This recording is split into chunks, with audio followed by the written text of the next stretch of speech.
Hello everyone. Uh, I'm audible. Yes, sir. I hope you have seen the lecture or you attended the lecture which we took yesterday, right? And you have a broad idea as to how things should be covered in geography, right? Be it the static portion or be it the non-conventional portion, which we usually feel that it is out of our boundary, right? Maybe 20% of it will remain outside the boundary no matter what we do, but still we can at least control that 80% of the things where if question comes we can write at least the decent content, right? Many of you who had not joined today, who had not joined yesterday, uh, Yeah, things things might be bit new for you, right? Because I guess उतना wait चलेगा गुंडी the recording of the session has not been shared till now, right? So I'll brief you in just 5 minutes, right? If you were not present in yesterday's session. So what we did yesterday was to categorize geography according to certain themes which are repeated or the questions in geography which are based on certain themes, right? The first theme was, let me see if I can open the document.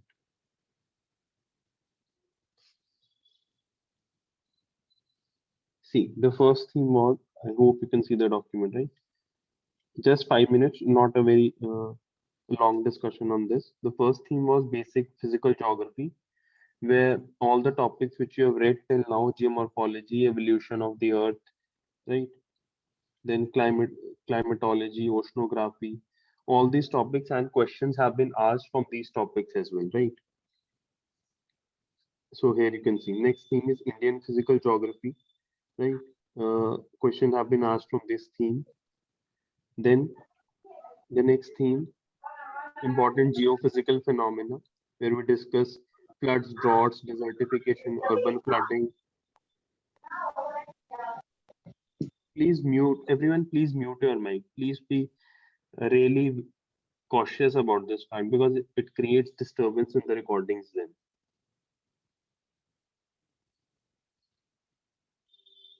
Like the important geophysical phenomena, Himalayan landslides,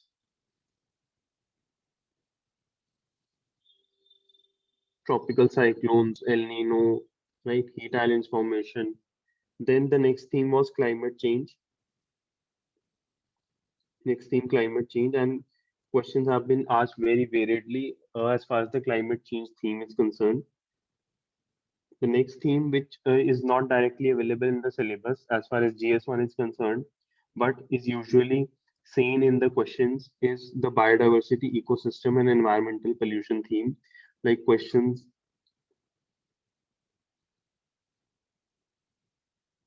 based on corals, mangroves, Himalayan ecosystem, marine ecosystem, coal, negative consequences, ecotourism, air pollution. So you can relate it with biodiversity, ecosystem, environmental pollution, a topic which is more expected in GS3 but has been asked in GS1 as well, right?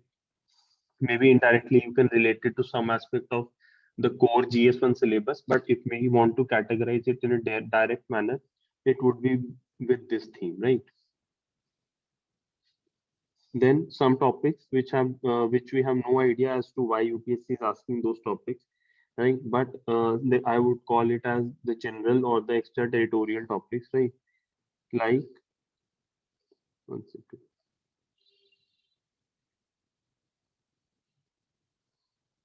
like this IRNSS topic, the pulse cultivation topic. Then the next theme is the resources, water resources, ground resources, surface water resources, solar energy, forest resources, again regional resource-based manufacturing, Arctic region resources, land and water resources, South China Sea, Indus Water Treaty, and all these resources, right? Next theme is industrial location, right? All these industries have been asked till now. And in industries, they ask industries based on the conventional industries as well, which you can readily find in a source. right? As well as the industries which are in news, right? So we need to cover both the aspects.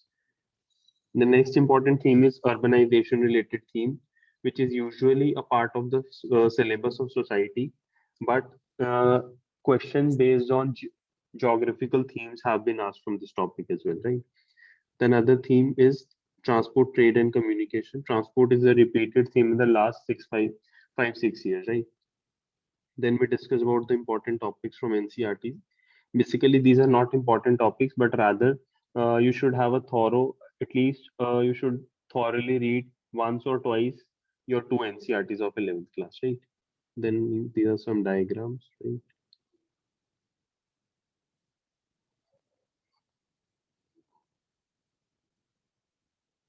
After that, we discussed uh, about the pharma industry and the IT industry and how they have changed post-COVID, right? Then we discuss about the disaster management, what are the basic themes in disaster management, right? And then we discuss about the basic themes of environment, right? Today we'll be discussing certain topics based on these themes, more focused on the geographical part and the environmental part. Disaster part we'll be discussing tomorrow and day after tomorrow, right?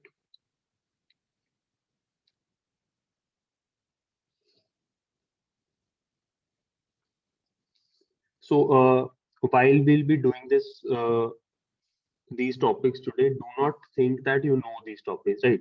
Of course, you would be knowing these topics, but when the question comes, you're like you do not know anything, right? Or you're not able to write. So while I'll be reading out the things and explaining out the things to you, consciously think that you are writing these things in your answer, right? So that your mind recognizes that, oh, okay, this data is important, this term is important, this particular keyword is important, so that your mind your work becomes easy when you'll be finally revising those things, right? Once.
Sir, there is no audio.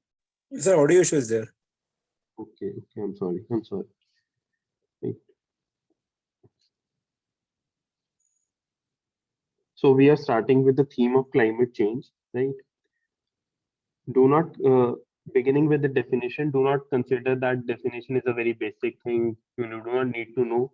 It can come in handy at any time to you, so you it would be advisable that you remember these common definitions, right? What is climate change? It is a long term change in average weather patterns, right?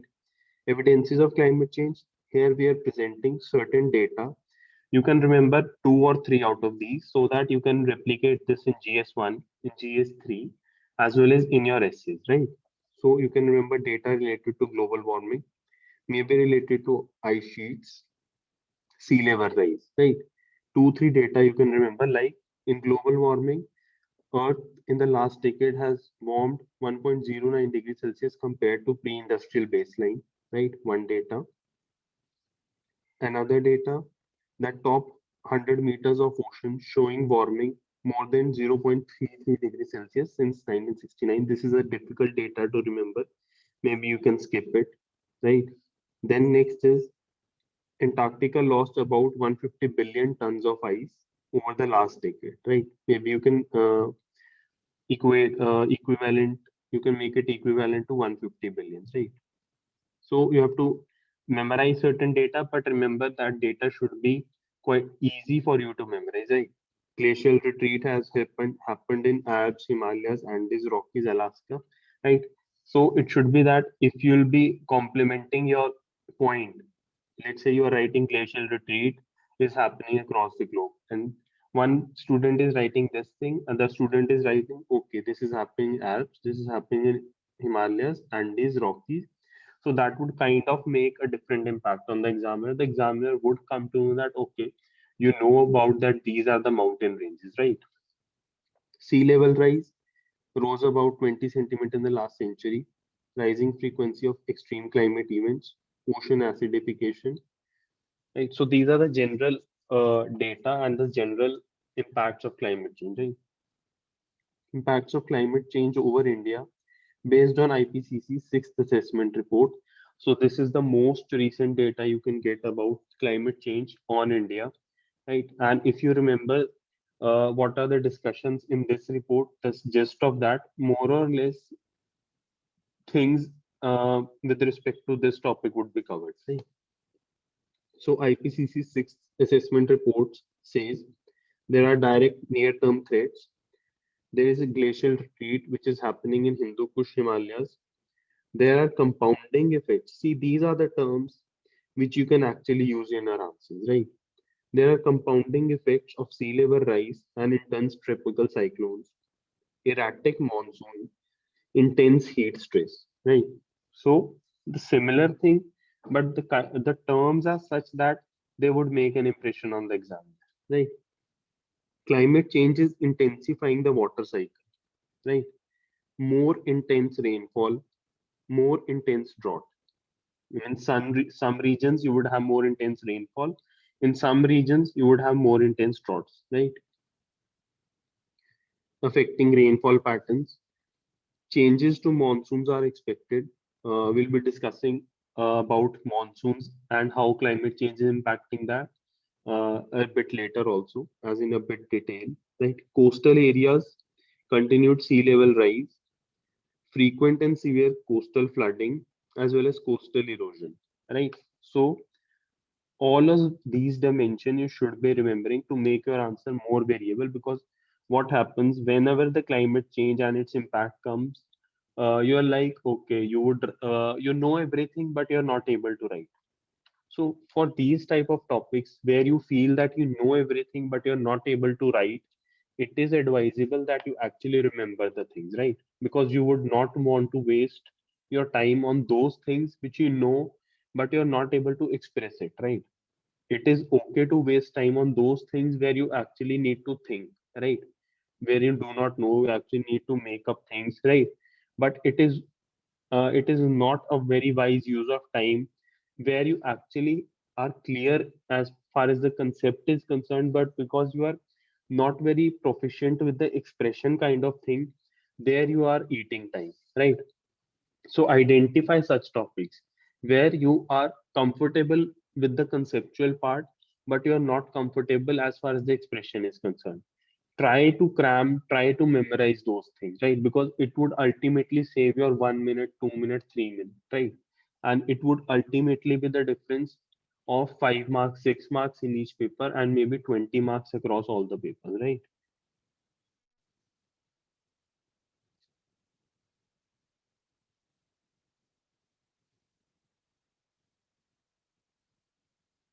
And at this point of time, these things might be appearing very small to you, but believe me, I do not know whether in GS1, I do not know whether in GS3 or in essay, right? But this will come in handy for you, right?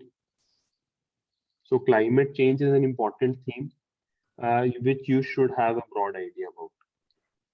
Then extreme sea level events, we have discussed that. Further warming will amplify permafrost thawing, right? Another keyword which you should remember. Changes to the ocean include warming, marine heat waves, ocean acidification, reduced oxygen levels, right? The dead zones which they asked, you can relate it with this, right? The marine heat waves it can be a separate question, right? We'll be discussing this in the next two classes, right? What is the process of marine heat waves, and because it can be a separate 10 marker, right? heat waves and marine heat waves, they are important, right? Affect ocean ecosystems. Then in the cities, heat island effect, right? India's policy approach, of course, you know everything, but you need to have certain pointers which are absolutely imprinted in your mind the moment you see that thing. Those things are fetched from your mind, right? Number one, NAPCC. Just remember solar mission, maybe water mission, Green India mission, Sustainable Agriculture mission. 2, 3 you can remember if you need to mention these in your answers, right? India's INDC targets, uh, 30, you know these targets, just focus on actually revising these things so that you do not consume time if you are required to mention these things, right? Is India on the course to achieve INDC targets, right? Yes, targets have been updated. Of course, that is coming later, right? Is India on the course to achieve INDC targets? This can be a question in GS3, right? A question like critically analyze India's performance as far as its commitment to climate change are concerned, right? So you would talk about the INDC targets and what is India's progress as far as maybe emission intensity is concerned, renewable energy progress is concerned, non-fossil fuel use is concerned, and things like that. Right. So India set a target of 450 gigawatt of renewable energy. Of this, target of 100 gigawatt has been achieved as far as 2021 is concerned.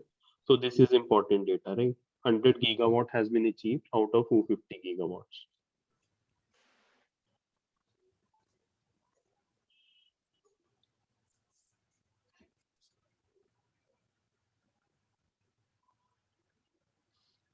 Then emission intensity has been reduced by 24%.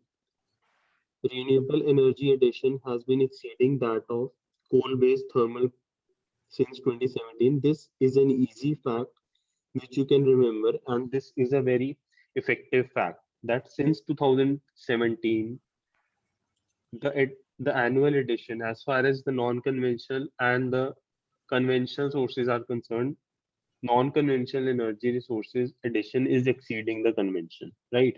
So this is an easy fact which you can remember, right? Non-fossil fuel sources account for about 37% of India's power capacity. Maybe if you can remember, you can remember it. Otherwise, those two facts are enough, right? One is the 100 gigawatt that has been achieved. And number two, since 2017, our addition in non-renewable is addition in non-conventional is more than conventional, right? Then what are the issues? There are issues over data integrity of emission intensity. Maybe if you need to mention it somewhere, right? Then India's revised commitments at COP26 that will be fulfilling 50% of energy requirements via renewable energy by 2030. Right? These are all data you actually have to, after 2, 3 readings, you actually have to filter out, okay, this is my capacity and these many data I will remember. Your focus should be on that data which you feel that you can remember at the end of the day, right? Maybe I will give you 15 data, 20 data, but your capacity might be 8 data points or 10 data points, right? So according to your capacity and according to the effectiveness of that data point and the ease of that data point in remembering it, right? You can filter out that, okay, these are the data I will remember, right? Another target that India will achieve net zero emissions by 2070. Now again, this is a easy data point to remember, right?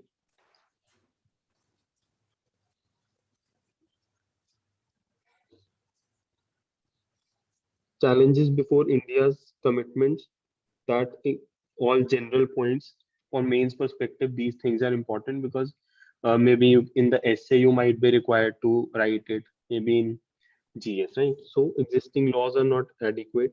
There is lack of integrated policy action. Social development needs are such that yesterday we talked about the term carbon imperialism, right? Of course, this is not the term we'll be using it, but coal is a reality for India. Coal is not going anywhere for India, let's say in the next 30, 20 years as well, right? Haphazard environmental policies, plastic bags is still in use, right? Timeline issue 2070 is too far for accountability. Lack of funding support, fossil fuel dependence, again, similar point as this, social development needs, diplomatic concerns, maybe not a very important point, or maybe this is a point which you can mention in GS2 to make your GS2 answer a bit diverse, right? I do not think this is a very important point as far as GS1 and GS3 are concerned. This can be a good point when GS2 and SC are concerned, right? So the important thing is that you are reading those things, but you should have an idea as to where I can use these points. Yesterday, someone was asking how do we differentiate which point needs to be mentioned in which paper, right? This is the way. If this point is mentioned in GS2 paper, it would make more sense than when it would be mentioned in a GS3 or a GS1 paper, right?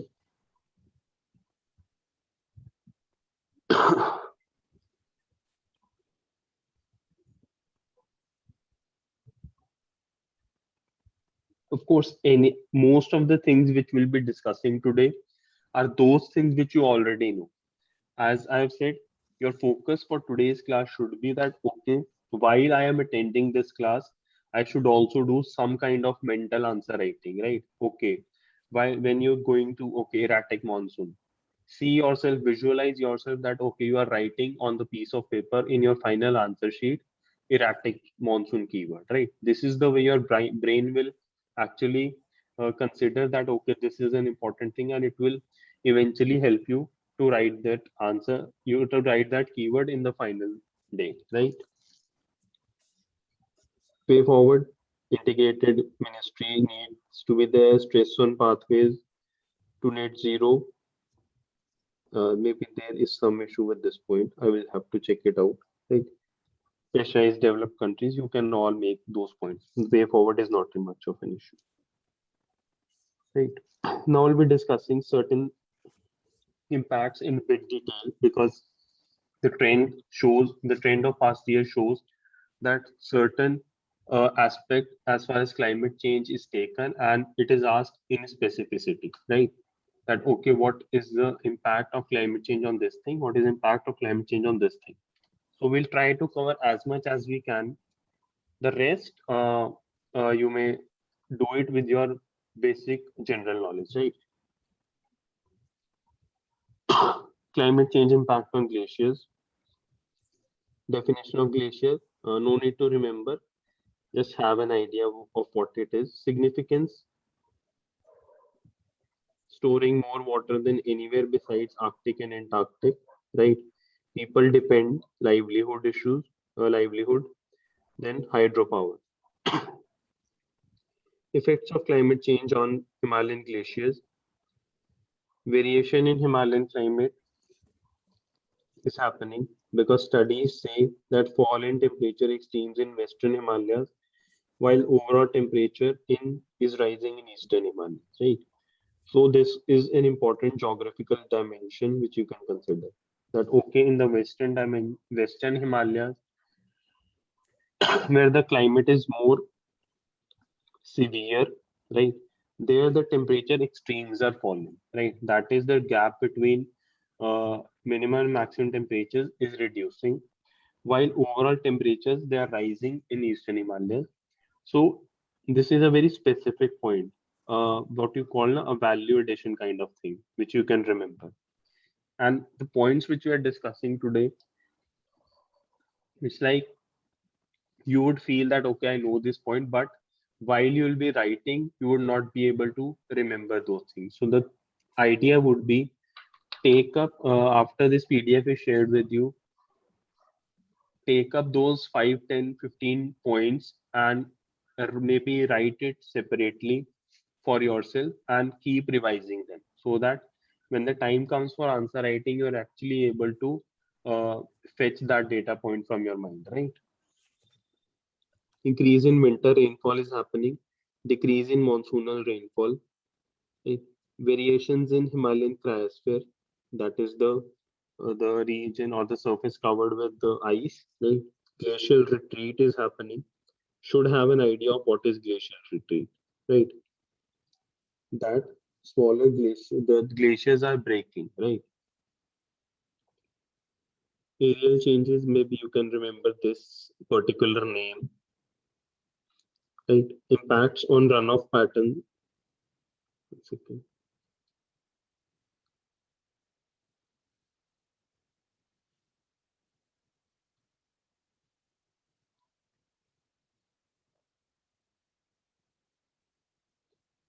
Because glaciers are the source for major rivers, right? So, of course, the flow of water in the rivers will increase, right? As the glacial melts and as the climate change proceeds. So, energy security threats, because hydropower sources would facing various challenges, right?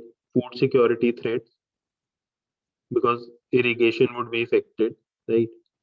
Uh, Especially you can consider Punjab and Haryana, right? Natural hazard vulnerability to landslides and flash floods, right? Now, this is an important point, right? You can consider, you can link how climate change will aggravate landslides and flash floods, right?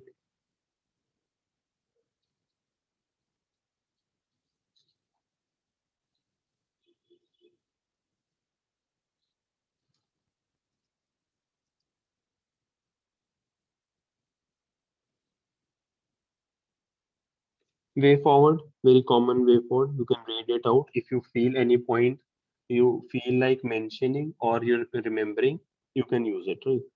Climate change impact on coastal areas. Importance: India's coastal regions about home to about 17 crore people, right? Critical infrastructure like ports, railways, nuclear power plants, right? Even a question directly on coastal regions can be, if it is asked, these are the points you should write, right? Facts of climate change on coastal areas, sea level rise, the data we have done earlier, right? Mumbai, Chennai, Kolkata, Kochi, they are facing the threat. Rising frequency of tropical cyclones and storm surges, right? These type of headings you should be remembering, right? Your answer should not be very generic. Okay, this will happen, sea level rise will happen, people will have to migrate. All these are very generic points. If you will write, okay, tropical cyclones, storm surges, right? Strategic installations will be affected. This would kind of impress the examiner that, okay, this person actually has certain knowledge about the things, right? Then vulnerability to coastal population, and most of the coasts are having the populations which are more vulnerable. So that kind of enhances their vulnerability even more, right? Strategic installations like the ports, maybe you can remember these names. Then increased salinity will affect the land degradation, right? This is an important point, which most of the students will miss, right? Then way forward, the common points. Right?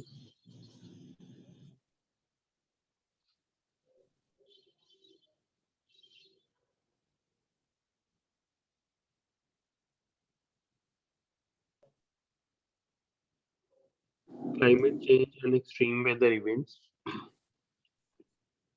What are the extreme weather events? Heat waves, rainfall flooding, droughts, cyclones, wildfires, coral bleaching. You can say around three-fourths of India's districts are vulnerable to extreme climate events, right? To ease this data, this you can assume, right? Heat wave example, Canada heat waves, Rajasthan heat waves. Heat waves we'll be discussing, right? What are the reasons? And marine heat waves also we'll be discussing. This is just a generic discussion of the impacts as far as climate change is concerned, right? Impacts, frequency, magnitude increasing, spreading out to new areas like Canada is having heat wave. France and Spain are having heat waves. Okay, uh, Spain is still okay, but France is having it, right? Health effects, dehydration impacting climate cycle like El Nino and La Nina, right? Heavy rain and flooding. This is another extreme weather event you can consider. Kerala floods, right? In 2020, excess rainfall happened. Changes in monsoonal pattern, increased cyclonic activity, a rise in frequency in events like flash floods and cloudbursts. Right? So, as far as extreme weather events are concerned, these are the generic events. And if you are required to maybe elaborate too, you can go with heat waves along with examples. And you can go with monsoons, you can go with cyclones, which is we'll be discussing just after this, right?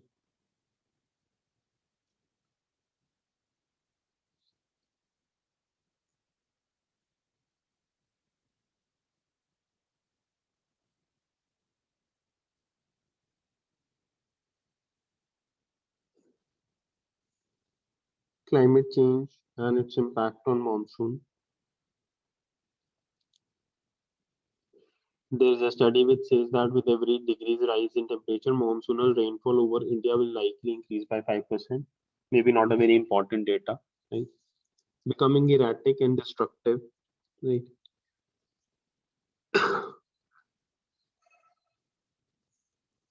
Increase the duration of dry spells.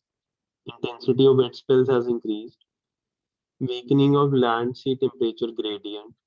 These are the point. These are the words. These are the terms which you should be remembering, right?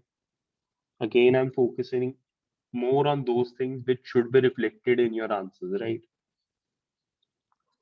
Thermal contrast, thus drying the monsoonal circulation.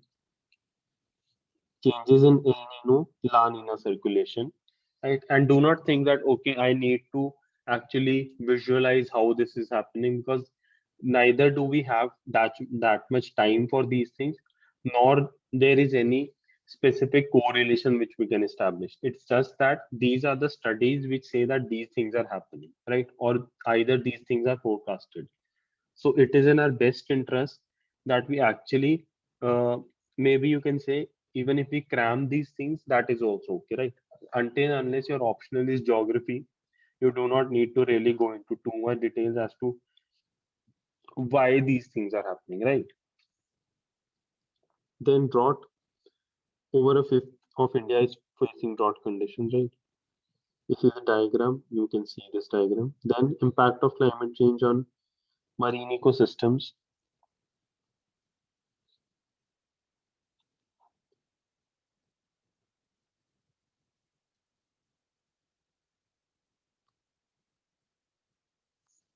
Marine heat waves. These are the pointers, right? We have discussed more or less a broad description about the things. Now these are the pointers in the next, which we're discussing, right? Marine heat waves, we'll be discussing this in detail, but you should have an idea as to what are the points which you would be writing if impact of climate change on marine ecosystems is asked, right? Number one, marine heat waves. Number two, ocean acidification and resultant impact, which you know the dissolution of shells and everything, right? Migration patterns of fauna, fishes, whales, right? Their migration patterns, their reproductive patterns, they are being affected, right? Impact on biodiversity, food chain, oxygen depletion, dead zones, coral bleaching, impact on ocean physical parameters like temperature, salinity, density, which is in turn impacting ocean currents, ocean water masses, cyclones, El Nino, and everything, right? So you know all these things. The requirement is that you revise it again and again so that this is reflected in your paper, right? This is not prelims where you just will be rewarded for knowing the things. Here you will be rewarded for knowing it, revising it, recollecting it, and writing it, right? Melting of glaciers, thermal expansion, increased sea level rise, threat to biodiversity, and all those points. Indian climate and monsoons, extreme weather events, cyclones will be impacting monsoons, heat waves impacting monsoons. All these things are related to monsoons as well as these are the examples of extreme weather events, right? Dry wet spells have increased. Timing of monsoon events changed. Onset has been delayed. Earlier it used to be June, now it is after June. The withdrawal has been delayed, now after mid-October. Impact on cyclones. Timing has changed. Earlier 70% occurred in this time. Now they are occurring in these times, right? Fani came in April to May. Vayu and Bulbul came in June to July, right? Impact. The region which is being impacted is changing. Arabian Sea is now experiencing more cyclones. Arabian Sea is becoming more warmer. High variations in the intensity and frequency of Indian Ocean dipole, El Nino, and Madden-Julian oscillation. Now, these are two things which you should know, right? Indian Ocean dipole and Madden-Julian oscillation. As in, this MGO is not very important from GS perspective, but still, it can be asked, right? Because it has been in news for 2-3 years. It can be asked. This Indian Ocean dipole was once asked in prelims, so that means it is on radar of UPSC as far as GS thing is concerned. And if UPSC wants to ask you, it can ask, right? In a 10 marker, a direct question can be, what is Indian Ocean dipole, right? So these are the two topics which either we will discuss, or if we are not able to discuss in the sessions, these will be updated in the PDFs, right? Then changes in trajectory. But from your side, you should be noting these things, right? That okay, Indian Ocean dipole and MG are important topics, right? Similarly, there is one important concept which is emerging, or one important issue which is emerging is Atlantic Ocean Meridional Circulation, right? AOMC or AMOC, something like that, right? This is also another thing. Coming back to the topic, tropical cyclones, their trajectory is becoming more unusual, right? Let's say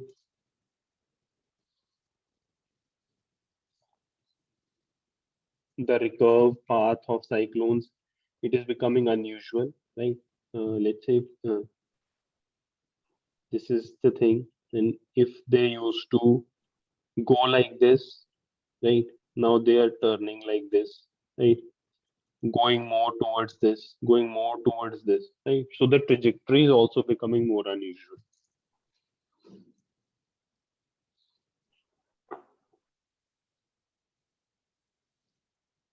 Then impact on desertification, generic points, but how do we connect climate change and desertification, right? Reduce vegetation cover, increase soil erosion, reduce soil moisture, extreme weather events, drying riverbeds, melting of glaciers leading to abrasion of surface, right? In this way, climate change and desertification are being related, right? And vice versa. Both will impact each other. Climate change impacting desertification, desertification impacting climate change. So the climate change theme is done. The next theme we are proceeding to is the pollution theme, right? Again, the idea is to give you ready-made points so that you do not have to juggle in much as far as these static and these important themes are concerned, right? Air pollution, this is the definition. Maybe you can just remember a simpler format of it. Data of the 30 most polluted cities in the world, 21 were in India. This is an easy data which you can remember. As in what, if I were to give you an example of how your final notes should be, it should be like air pollution, data. Even by writing this much, your mind should comprehend what are you trying to say, right? So these should be your final notes, which you'd be preparing maybe, let's say, after 10th of December or after 15th of December, right? Health cost, premature deaths around 2 million every year, right? If you are in Delhi at this moment, you can see how worse is the air pollution, right? Economic cost, loss of this much dollars, maybe Just remember whatever you can, right? Air pollutants, this is common GS thing. Right? Major causes: vehicular, industrial emissions, stubble burning, agriculture activities, natural phenomena like volcanism. One topic which we have missed in air pollution, which we'll be discussing, is what is the particular cause of Delhi's air pollution, right? Though we know it in a very general sense, but we need some specific pointers for that. Now, government measures to control air pollution: vehicular pollution control measures, BS6, FAME scheme, tax incentives, vehicle scrappage policy. See, all of this you know, but when we ask a question on air pollution, what are the measures government has taken? The answer is far from satisfactory, right? That means you know the things, but you actually do not remember the things, right? And this is more so equivalent to that you do not know the things if we talk about mains examination, right? So focus on remembering these things, right? You have to ultimately write these things.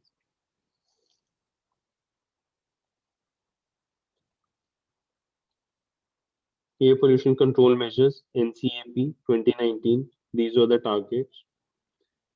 Of course, it was more of, I would say, a bouncer kind of thing that NCAP was asked in so much detail in 2020. But if you would have a very generic idea also, you could have did it in the initial part of the body, and then you could have done it a very, let's say, generic kind of thing, right? The specific thing which you had known, that should have occupied the first part of the body, and after that, whatever you do not know, maybe it's something general should could have taken place on that, right? Because things are almost equivalent for everyone, right? You would not be losing much in a relative scale there, right?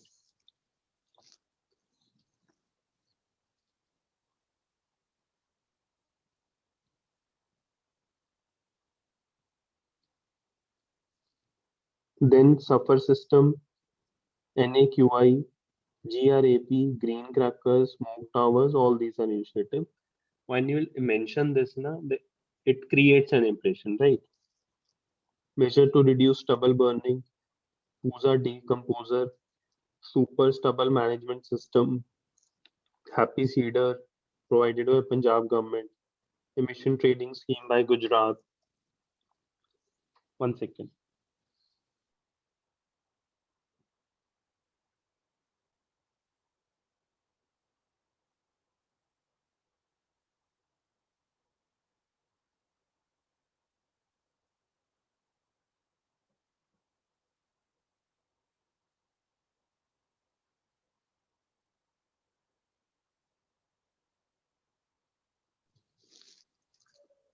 Then Pradhan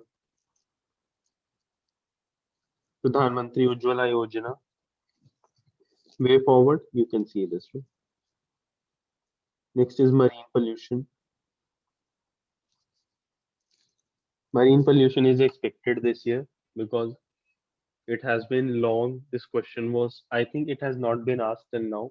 Marine energy, marine resources was asked, but marine pollution has not been asked. Either marine pollution or plastic pollution can be on list of UPSC for this year, right? It is whether it is asked in GS1 or GS3, that I do not know, but it can be asked, right? So this is an important topic, and do not be surprised if one paper asks air pollution as far as Delhi is concerned, and one paper then asks marine pollution, right? So do these topics very carefully. This is the definition. Just remember a simpler way, simpler definition.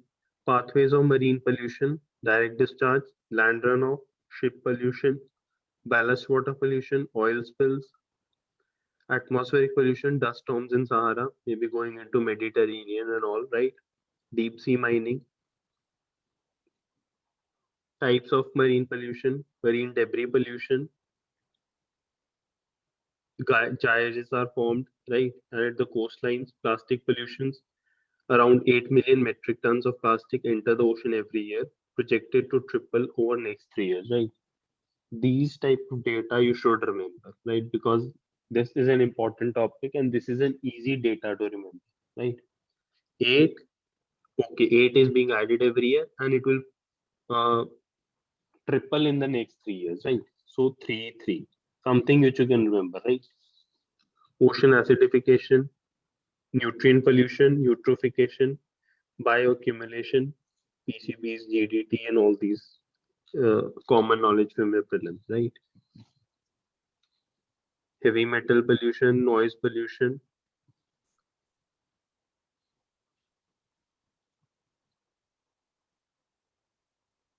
Then way forward, reduce single-use plastic, recycle ecosystem, circular economy, 4R, avoid product containing microbeads, right?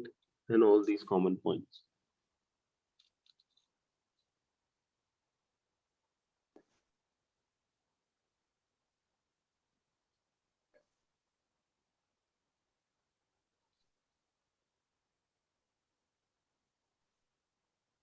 E-waste, this definition you should remember. E-waste is considered the fastest.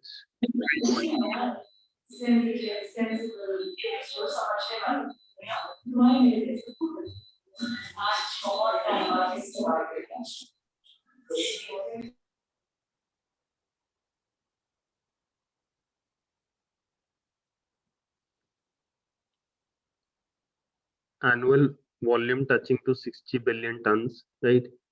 Less than 20% is collected and recycled. India generates around 30 lakh metric tons of electronic waste every year. Delhi and NCR regions, largest chunk, right? Let's say question on e-waste in GS3. Maybe you can miss this Mumbai and Delhi NCR thing.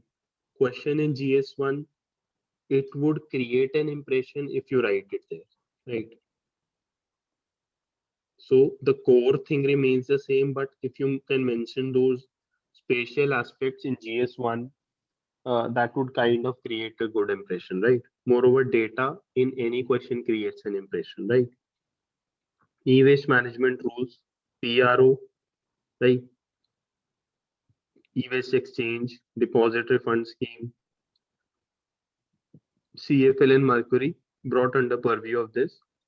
Then remember that 2019 amendment was made where there was phase-wise collection of targets, way forward life cycle approach, right? Circular economy.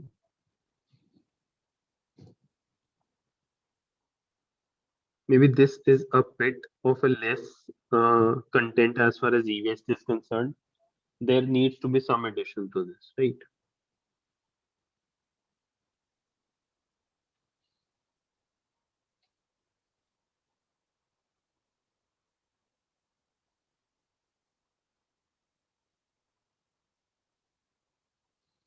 Solid waste issue. This is definition categorized as this is this, right? Solid waste in India, India generates this much, right? This is data. Remember as much is as your capacity, right? Sources, industrial, residential, commercial, construction, biomedical, plastic and microplastics. Issues, infrastructure gap, limited capacity, outdated technology, no segregation, open dumps, waste is untreated, uncovered, not segregated, runoff, right, spreading disease, landfills leaching and contaminating groundwater, sanitary landfills, they're costly, incineration plants, not a clean process, pyrolysis, costly, composting, not feasible for all waste, right? Government measures,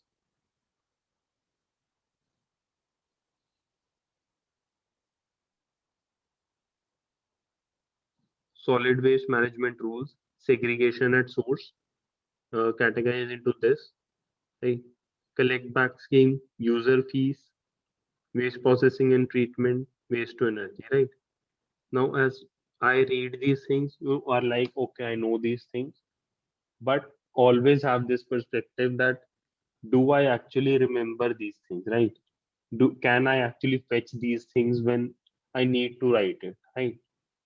This is your perspective while you'll be reading the things, right? many students commit this mistake. They think they are preparing for mains just because they are understanding things. Okay, this is true when you will be doing your first readings. Maybe this should partially true when you're doing your second reading, but when but in from the second reading and third reading onwards, your focus should shift to that I need to actually learn these things, right? So that actually I can uh, my mind can write these things in a quicker manner, right? Do not be in this frame of mind that just because I know these things, I'm preparing for mains, right? This is not the good way to prepare for mains. Then Composite Waste Management Index by Niti Aayog, right? Marine pollution, though we have discussed this, right? Maybe later I will edit this and add above, but you can see, right? Dimensions as far as marine pollution is concerned, oil pollution were discussed, mining activities in oceans, polymetallic nodules, right? They result in weakening of ocean floors. More sediments are being generated as the mining happens, and this is usually said as sediment plume, right? Noise pollution due to sonars and drills, land runoffs, global warming, ocean acidification, plastic pollution, again the same data. There are 5 massive patches as far as plastic pollution is concerned, and the Great Pacific Garbage Patch is the most important patch. Right? There needs to be a diagram if it can be managed according to the question, right? So that you will show the Pacific Ocean, right? This is the Pacific Ocean. Maybe you can here show that okay, this is the Great Pacific Garbage Patch, right? Then Indus, Ganga, Brahmaputra, Amur River, Ponge River, etc. These rivers carry huge amounts of plastic into oceans. I mean, what is the point of saying this is that these rivers are the major sources of uh, marine pollution, right? Or the plastic pollution. Issue of microplastics. See, these are the dimensions which you should be touching. Otherwise, plastic pollution, we know what it is, but when the thing is about opening up dimensions, we are not able to do it, right? What should be done? The prevention, reuse, recycling, recovery, disposal. Maybe this small diagram you can remember, right?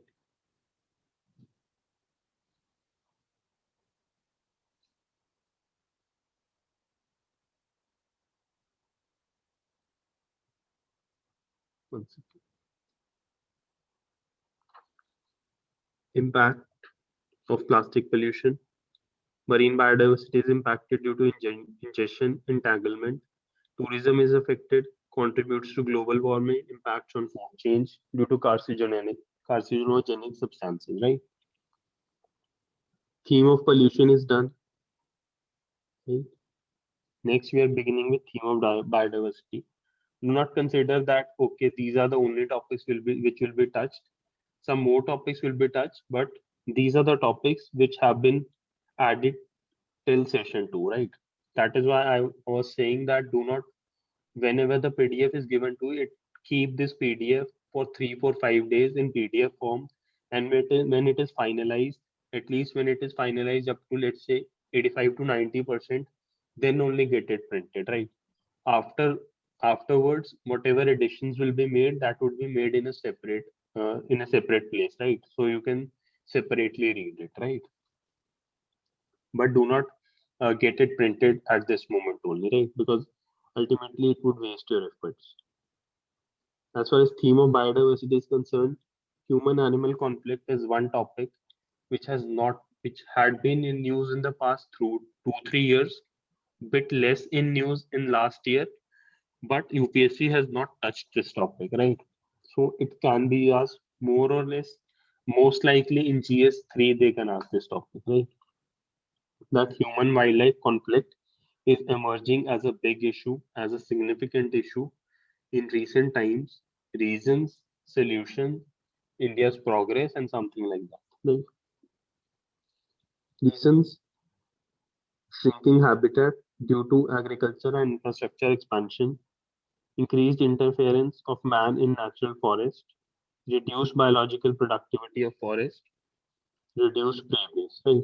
Even if you remember these four specific points, that would be more than enough that you can that you actually uh, recognize that what is the ground level reason for this, right? Otherwise, students are most likely restricted to the just because forests are shrinking, they are migrating to human areas, and as a result, the conflict is increasing, right? So, if we remember these 4 points, that would kind of create a good impression, right? Solutions, wildlife corridors, the landscape approach, diversifying the pollution of predators like lion reintroduction project, Asiatic lion, right? Similarly for rhino, the IRV 2020, community participation, secure Himalaya approach, communities like Maldhari.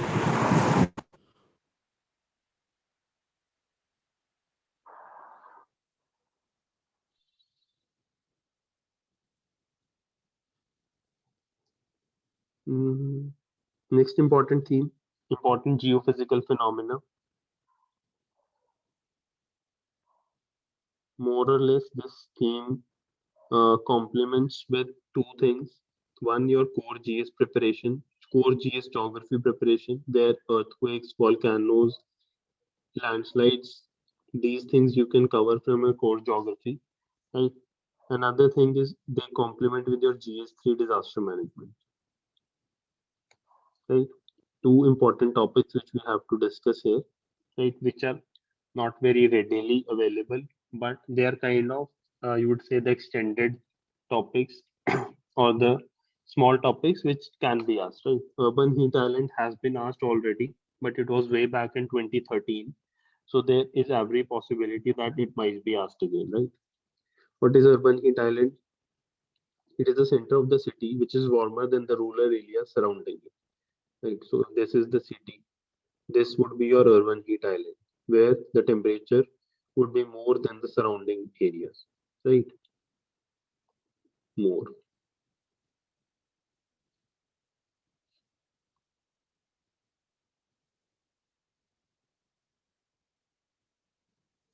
Example, this is an example of human influence on the radiation balance.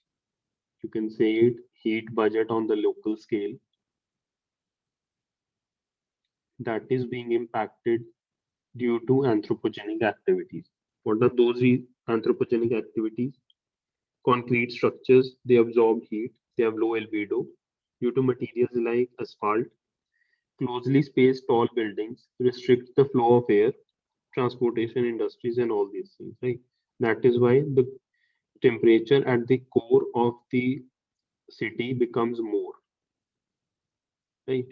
Impacts acid rain, increased energy consumption, impacts water quality, impacts quality of life, heat waves, right? Example, Delhi, New York, Mumbai, all these things. Solution, urban forestry. Any one of you can tell me what is the recent scheme which is related to urban forestry?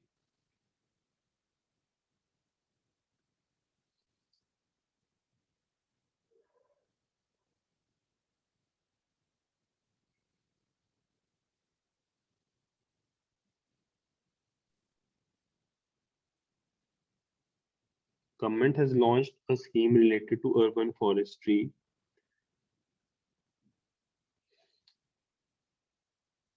It's Nagar One scheme, right?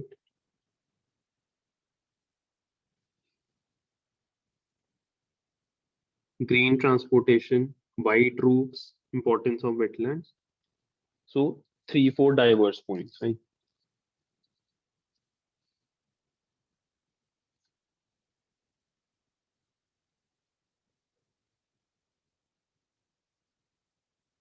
The next important topic as far as this geophysical phenomena is concerned, and how do we relate this spring shed management with geophysical phenomena?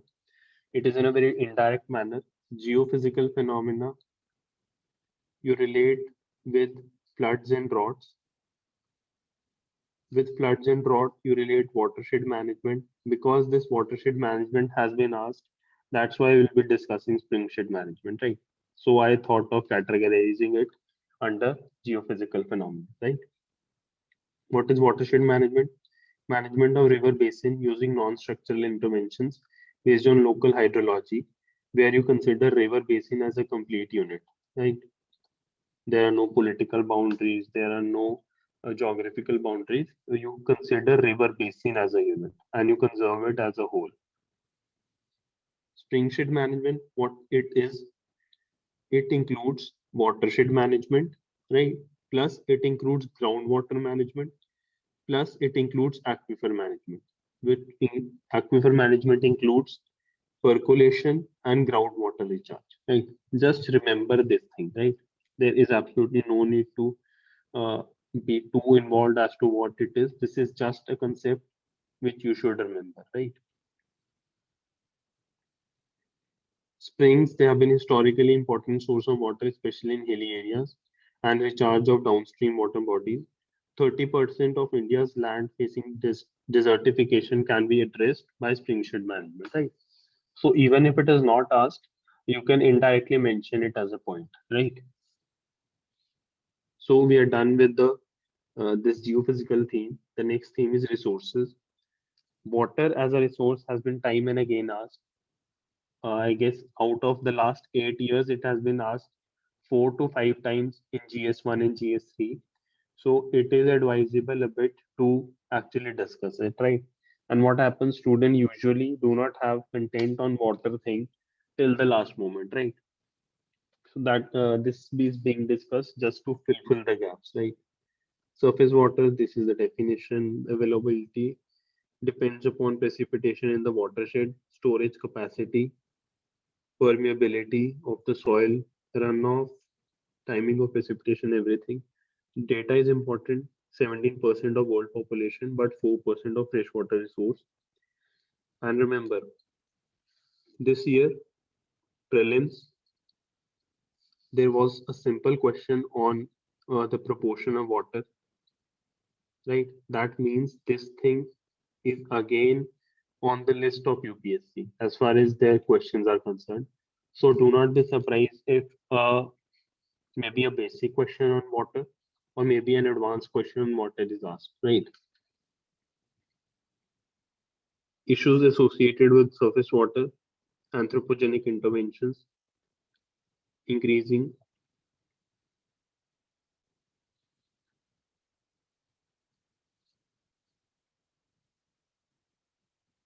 urbanization related externalities, pavement and buildings do not allow percolation to the aquifer. Instead, the runoff happens directly, where erosion and siltation become major problems, right? Lesser groundwater recharge, lowering water table, making droughts worse, and especially for farmers and all these things. Right? Pollution is another issue which is related with surface water. Federal issues are related with surface water. Strategic issues are related with surface water, right? The Indus question, which was asked, you can relate it somewhere with that, okay, this was due to the water resource, it was asked, right?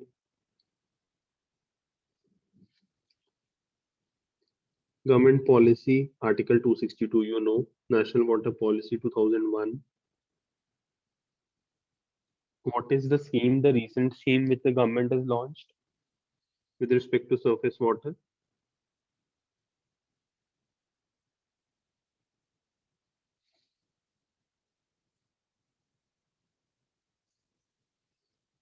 Inland waterways. Like there is Atal Bhujal Yojana. What is the other scheme? Like Atal Bhujal Yojana is for groundwater. What is for surface water? Swachal Yojana. तो जल शक्ति अभियान Jal Shakti Abhiyan. That is for water security, I guess. Swajal Yojana is also for surface water, but Jal Shakti Abhiyan you can say in a very generic sense, right? Then the way forward. maybe this can be the thing you can remember for your case study kind of things, right? The GS4.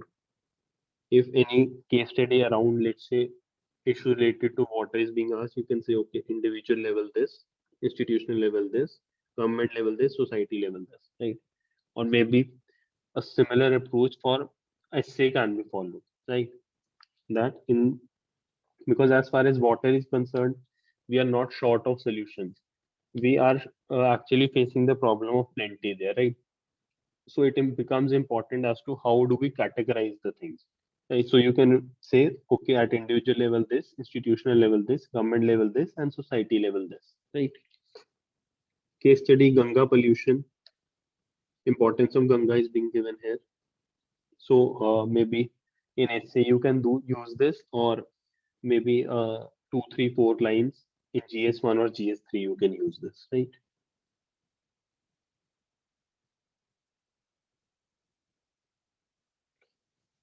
Causes of Ganga or river pollution: human waste, industrial waste.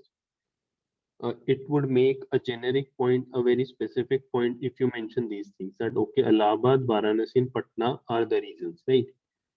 Dumping untreated waste from tanneries, chemical plant, textile, slaughterhouses, industrial effluents, plastic waste, religious traditions, cleanup efforts. This is just a side topic related to Ganga pollution. You can use it as a case study as the question demands, right? Then cleanup efforts: Ganges Action Plan, NGRBA, Namami Gange program.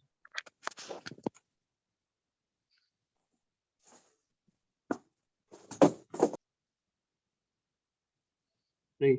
See, maybe Namami Gange program in itself will never be asked, but these pillars of Namami Gange program you should have in your mind, because this would ultimately help you to brainstorm the points which you can write, right? Like sewage treatment, riverfront development, river surface cleaning, biodiversity, afforestation, public awareness, effluent monitoring, Ganga Gram, right? Maybe if even if it is not asked, you can use it in your essay. You can use it in GS1, GS3, or maybe even in ethics you can use. In ethics also, you can write these specific points to show the examiner that okay, you actually know the things, right? Challenges before cleaning Ganga. Economic focus is there, that okay, along with the environmental focus, we should have an economic focus, right? So there needs to be a balance. Data integrity issues. CPCB said something and then it was found to be like other, right? So you can remember that there are certain issues, right? Data around data integrity, right? Then there is no accounting of the non-point source solutions, right?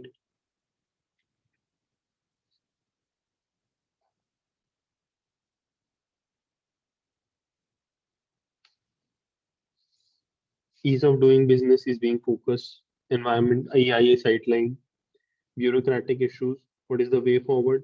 Decentralized accountability checks, local storages, focus on tributaries, wholesome approach, technology, restore waste flow, coordination, right? Whatever 2, 3 points you can remember. Groundwater, the definition. India's groundwater problem: overexploitation. India uses 25% of all groundwater extracted globally, right? So 1/4 of total global groundwater extraction happens in India, right? One easy data point. Another easy data point, that 70% of water used in agriculture is groundwater, right? Falling water table, pollution, governance gap, right? These are the issues as far as groundwater is concerned. Government initiatives: Atal Bhujal Yojana, community participation, demand side intervention, convergence of ongoing schemes, right? See, these type of things, let's say community participation, demand side intervention, convergence of ongoing schemes. These are the keywords which you can actually use in your GS4. right? Whenever a case study demands something. So this is the way you can actually, okay, whatever you are reading, you should have a conscious thought as to where I will utilize this thing, right? Rather than just plainly reading it, have a conscious thought that, okay, this thing I will be utilizing it here, right? In that way, your sources which you need to read will kind of uh, start reducing, and you'd be kind of creating more output from the similar thing, right?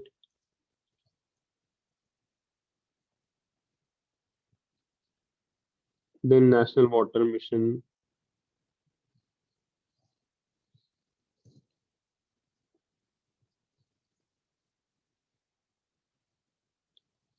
हर खेत को पानी, model bill was being passed, right? Way forward integrated approach, redefine the role of state, all these points, right? Participatory approach.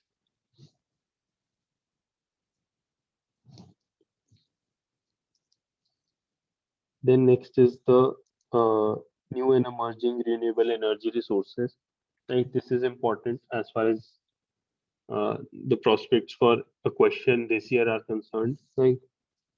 Rankings. Remember this data: fourth in wind power, fifth in solar power, and fourth in total renewable energy, right? What is the current data? Around 100 gigawatt has been installed renewable energy, right? This is the distribution of renewable energy. You can see that, okay, wind is the most, then is solar, and then another, right? And represent 25%. So one fourth of India's installed capacity is renewable, right? And these are the targets, right, which we have already discussed.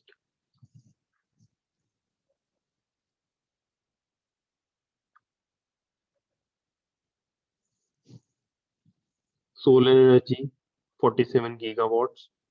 Types, these are the types. Advantages, potential is huge because of India's tropical location, no carbon emission, renewable source. Prices are reducing off-grid opportunities at remote places.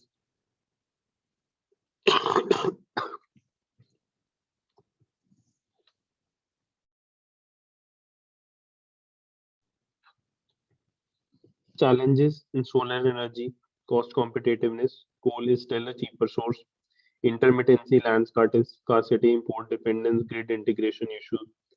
Issues, government initiatives, ISA, and this Once and World One Grid program. If this year solar energy is being asked anywhere, right? Do not miss out this thing, this OSOWOG, right? Anyone who is competing with you and who is writing this point will definitely get half a mark extra, right? So do not miss out this thing this year if solar energy is anywhere asked, right? Or even if renewable energy is being asked, write this point, right? Because I guess this is an initiative of PM Narendra Modi, right? PM Kusum scheme, rooftop solar scheme, solar PV modules are under PLI scheme, production linked incentive scheme, wind solar hybrid policy, mega solar park scheme, wind energy.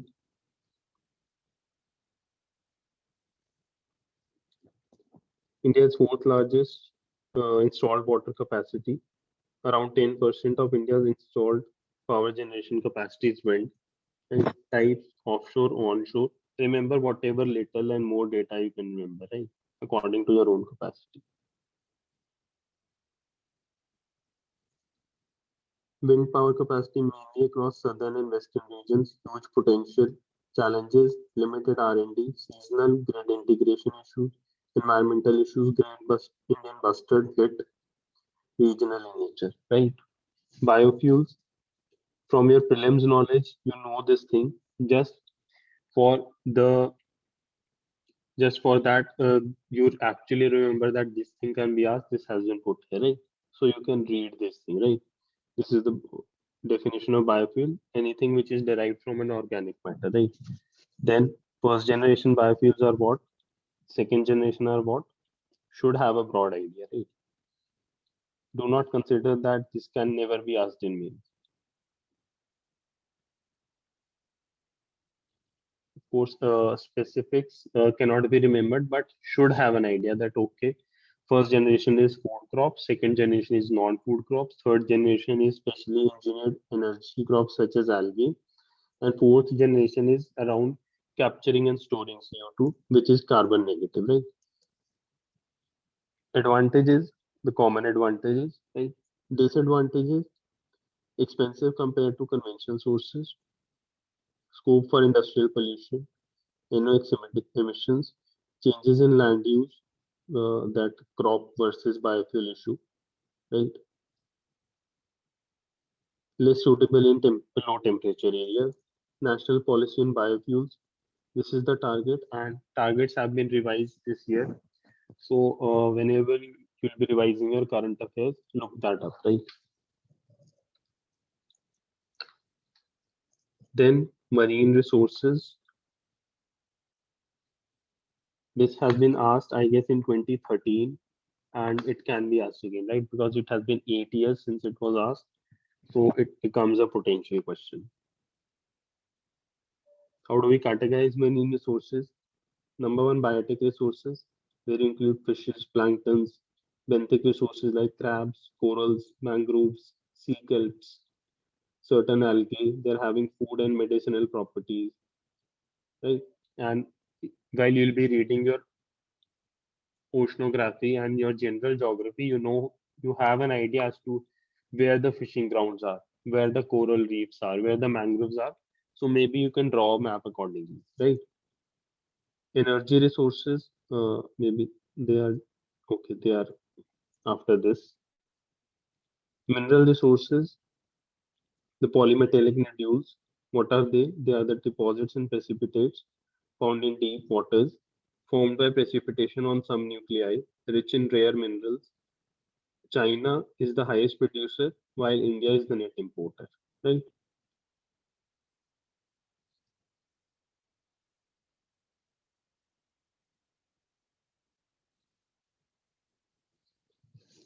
Discovered in Indian Ocean Basin, India granted access of 75,000 square kilometers for exploration.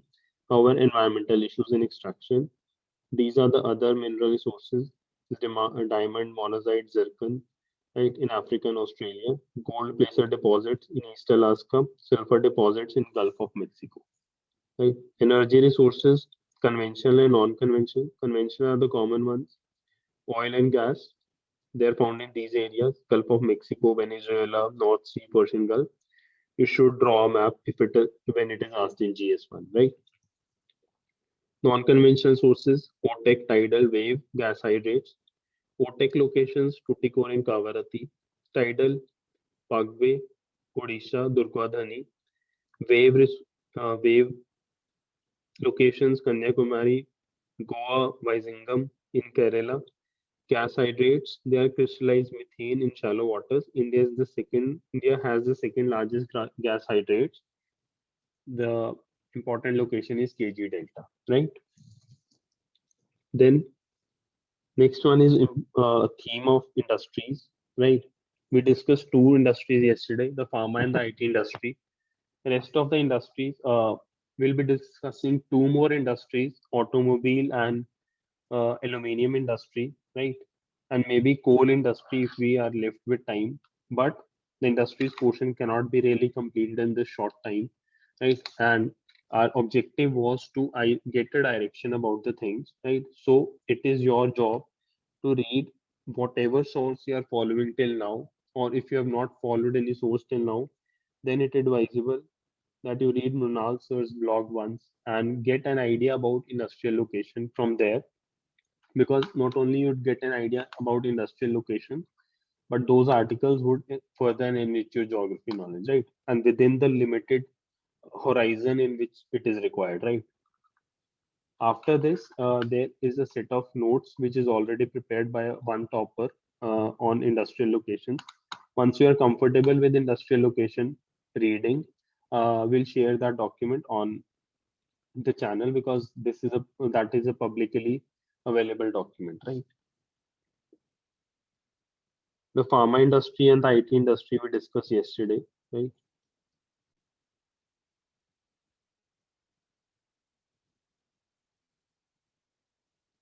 The last thing which we have to discuss today is the theme of transportation, right? From your GS3 knowledge, you would have to do when economics would be discussed, these specific railways and shipping and all these things would be discussed. For GS1, the nature of the question is such that it is a very general question, right? So you should have a knowledge about what is the general importance of transportation and what are the general challenges around transportation, right? Inland waterways we'll be discussing tomorrow. And apart from that, what is the general importance of transportation? See, we all know these things, but when the question comes, it takes time to brainstorm. So if we have something in our hand which we had already brainstormed, that would kind of help. Right? So importance of transportation as far as economy is concerned: connectivity, logistics, export import, PDS, FPI, backward forward linkages, agri marketing, industries linked with Weber, social importance, cultural intermixing, planned urbanization by planning conurbations, transit-oriented development, transport hubs, complementarity aspect, where different transport, they are best for different distances, right? Roadways, short distance, railways, long distance, airways, very long distance, right? And the nature should be such that the different modes of transport should complement each other, right? They should not be in a competition. Like you would see that there are great stretches of land where railways and roadways, they are running parallelly, right? And because roadways is more comfortable, uh, just as a result of that, railways suffers, right? So the nature of should be such that the it should be complementary rather than in a competition, right? Then inclusive growth by rural roads, waterways, plan scheme, this SARDUP NE, a special accelerated development plan Northeast India, right? Backward area development programs, strategic border area development, Bharatmala program, international Chabhar, IMT, Kaladan, environmental aspect, you can include that, okay. These are the challenges or maybe these are the solutions, right? So we are done for the today's discussion. The topics which we had to discuss. This is based on the themes which we had decided. Some more topics would be added in the next 2 days. Tomorrow, focus would be more on the disaster management thing and maybe some environmental thing. Right. So we are done for today. Anyone who has any doubt?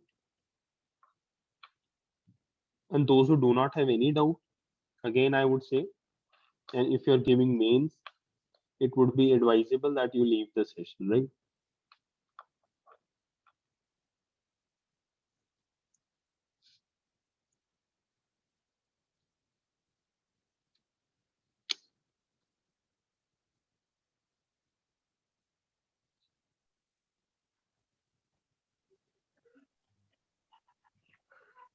Hello, sir. Yes, Bhaskar.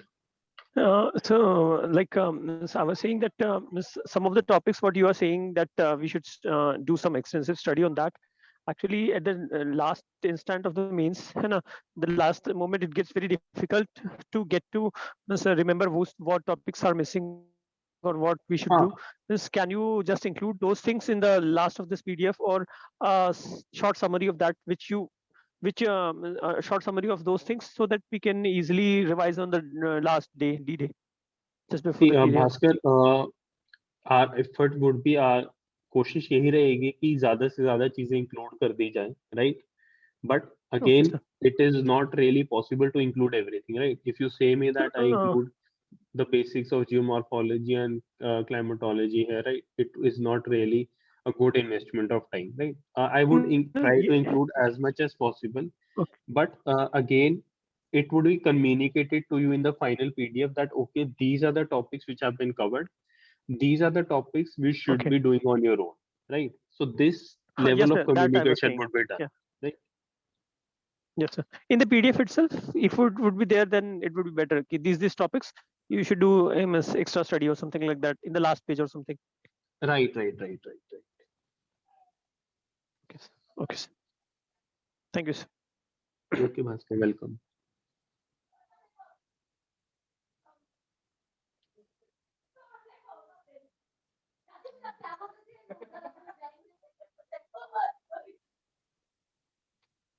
Sir, when you will upload the study session, actually in the study session.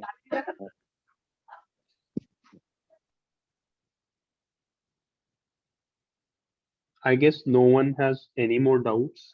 Should I exit in the session? Yes, sir. Okay, then I'm ending the session, right?